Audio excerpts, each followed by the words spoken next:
If you've never crocheted before and you are feeling drawn to making things with your hands, you are in exactly the right place. I'm Fiona, and over the years I have taught hundreds of people how to crochet, both in in-person crochet workshops and right here on this channel. Many of them started just like you, curious about this craft, but a bit unsure about where to start. Crochet doesn't have to be rushed or complicated, and in this video I'm going to slow things right down so that you can build a creative practice that feels calm, satisfying and completely doable. So before you get worrying about different crochet patterns and different stitches, let's take a moment, grab your hook and some yarn, and I'm going to take you through that very first step of making your beginning chain. So when you're learning to crochet, the hook size and the fibre and the yarn or the wool that you're using doesn't really have that much of an impact, but you can see on the yarn label that you're using that it gives a recommended hook size or needle size. And as you can see, the millimetre measurement is actually the same. So in the case of this yarn, I am going to be using this 6mm crochet hook, and it's just a bit bigger than those smaller yarns, so we can see our stitches a little bit easier. Now I always retain my ball band, as this is called, or the wrapper around the yarn, and to make sure that I can always do that, I don't use this end of the yarn that is showing. I do something that's called center pulling. So with the ability to read the yarn label, if it's that way written or that way, you're going to come in from this side of the yarn and put your fingers into the middle, kind of pinch together. There'll be a lump of yarn on the inside, quite far in, and I'm just going to pull the whole lot out. It's going to go wrong now, isn't it? Oh no, not too bad. And you'll see that a large section of yarn comes out. We're probably going to use a lot of this today, so don't worry too much about what comes out. And then in here, so I'm just trying to do this quickly, you're going to find the center of the ball. What we are looking for is the very tail end of that yarn, and that's what that's going to be called forever. This is the tail, the end of the yarn, and all the other yarn that's attached to the ball is called the working yarn. So before we can start to make our chain and before we place it onto our hook, we have to make our slip knot. And the easiest way that I've learnt and that I show people to make a slip knot is to simply place the tail of the yarn in your palm. I bring those two fingers down to kind of make something to anchor the yarn to, and wrap the yarn around my finger.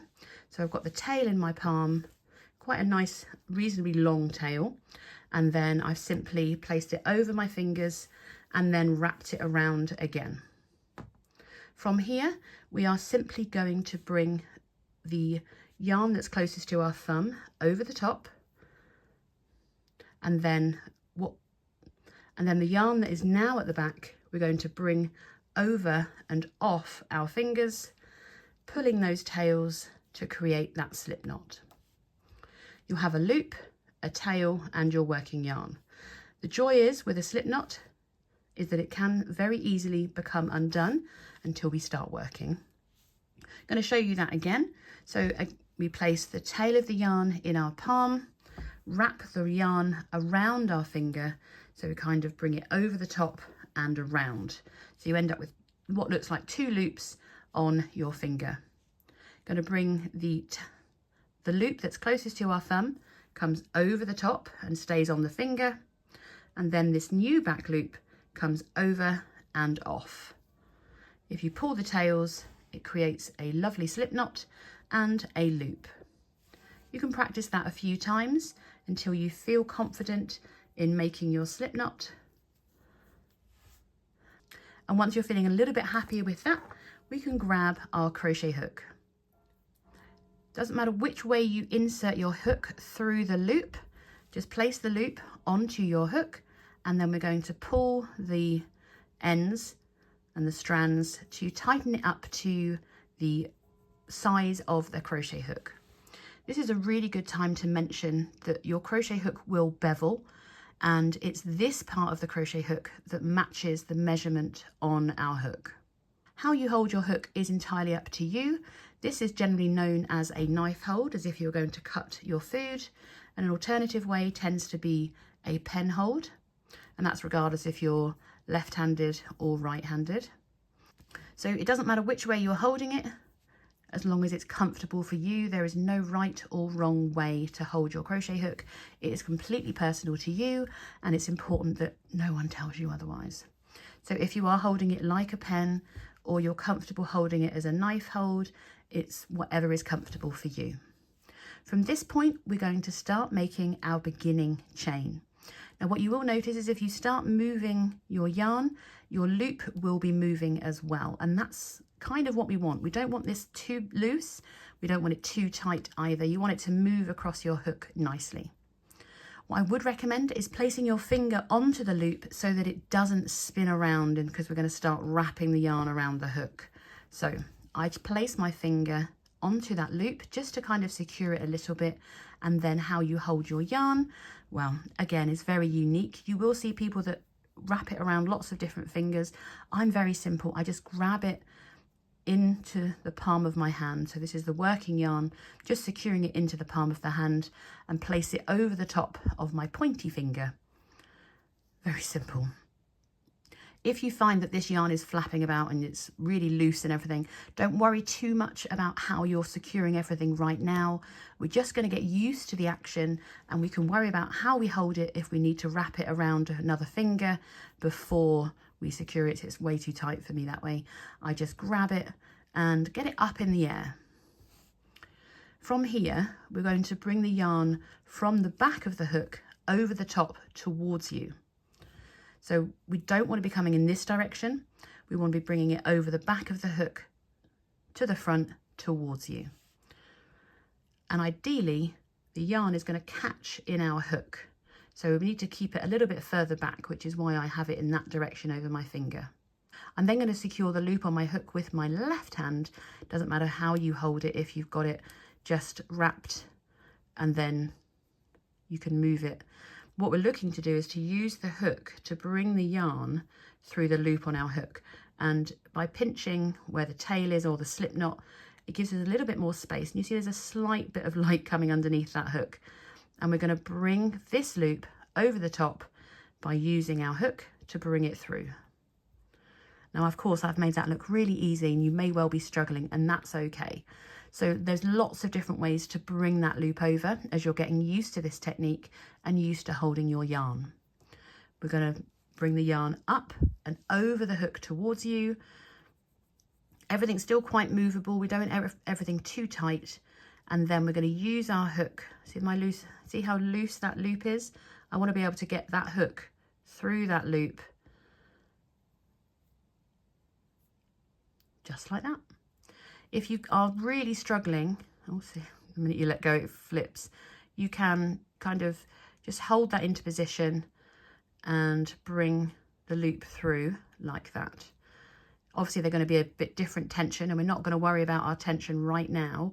We're just getting this action of trying to get used to holding our hook and bringing the yarn up from the back over the front, and using our hook ideally to bring that yarn through. So it doesn't matter if they're all loosey-goosey at the moment, we're just practicing getting the hook through that loop. Bring the yarn up and over the top. Use our hook to catch that working yarn and bring it through.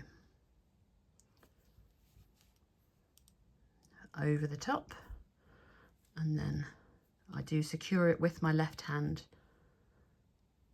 to bring it through. To see me doing it how I would actually chain for my project, once I've secured the yarn in my right working hand or non-hook hand, I'm yarning over and bringing it through. Yarning over and bringing it through. I mean, this is not the speed I do it at either, but also I have years of practice. But you'll see they're not perfectly all one size at the present moment, and that's okay. We're only practicing. The important thing to remember is the direction that you're bringing the yarn over the hook. So from the back over the front, and then we're creating a little bit of space to bring our hook head through. Now you will notice that after each chain, I'm bringing my hook back to that fatter part of the hook, not where it's beveling, so that I do get some uniform sizing from my chains, but again, that will come with practice.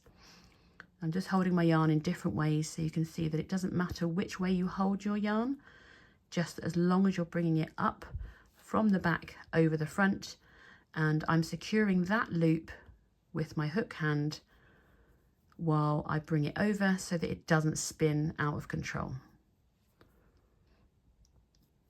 So let me know in the comments if you are finding this easier or if it's a bit of a challenge, if you're struggling to hold your yarn and get any tension.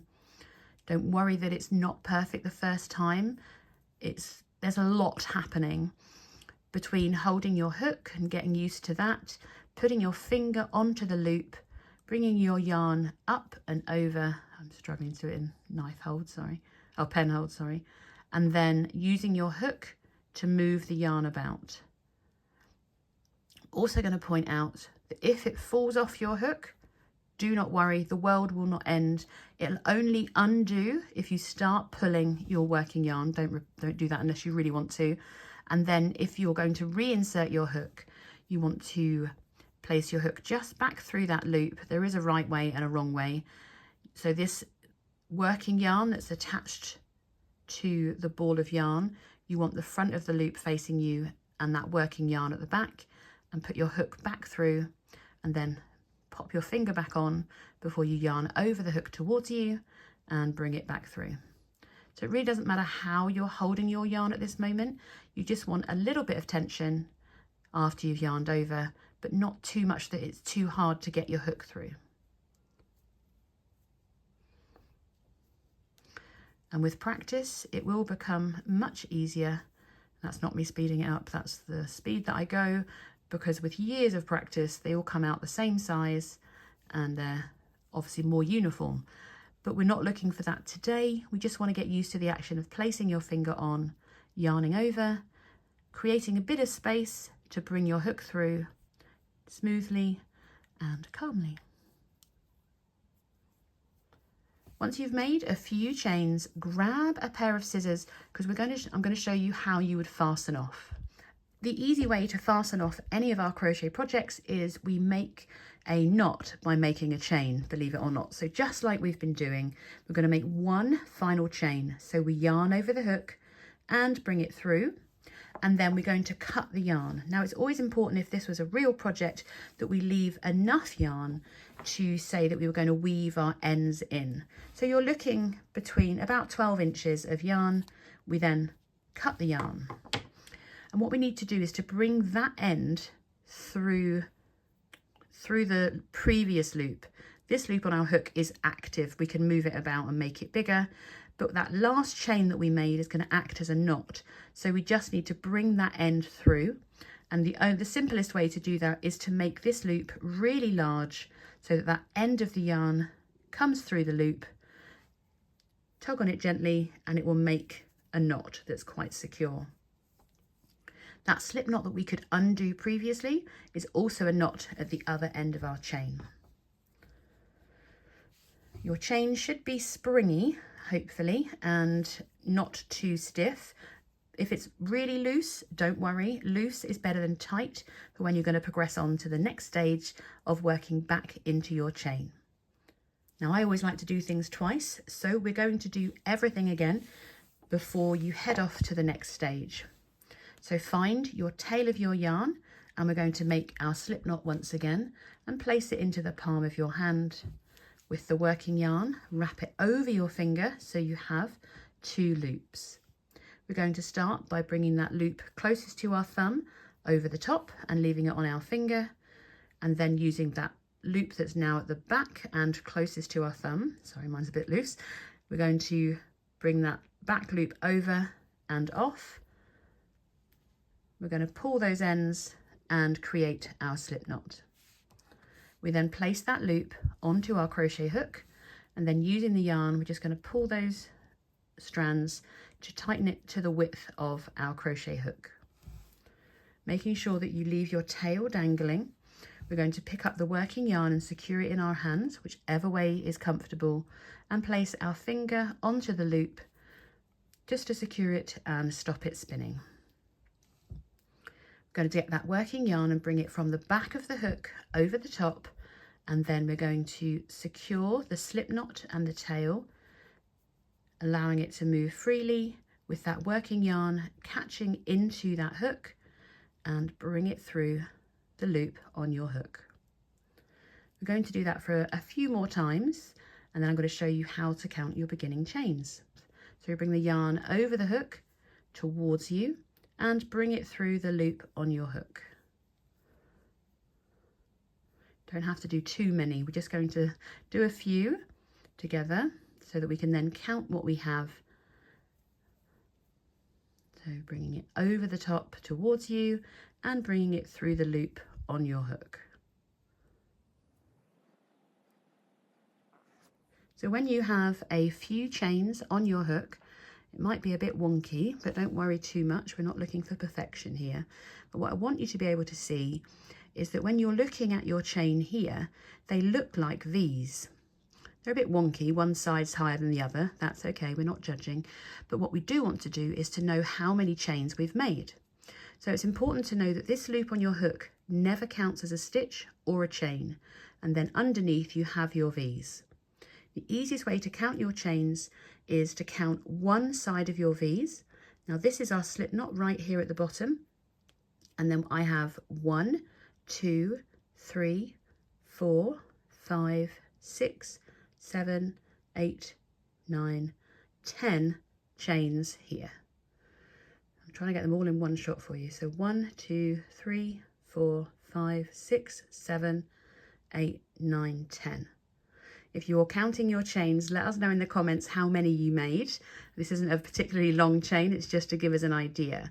And what's really fun is if you turn your chain around, you'll see the other side looks almost more like a plait. So you've got V's on one side and a plait on the other. And these little bumpy bits that you can see, kind of the middle of the plait, they are called the back bumps of your chain. But when we are beginners, we only need to be able to see those V's, and we need to be able to count how many we have, because that's going to help us keep track of how many stitches we're going to make in our next step. For now, this is all you need to focus on. Just practice on making your beginning chains. You don't have to rush it or get it perfect. Just give yourself a little time to practice, get more familiar with holding the hook in your hand, holding the yarn in a way that's comfortable and that allows you to keep the yarn past your hook once you've brought it over. When you're ready to take the next step and start working into your chains, I've already linked the next video in this beginner series below, where we gently build on what you've learnt today. Crochet really is something you can grow into stitch by stitch, and I'll be right here to guide you along the way.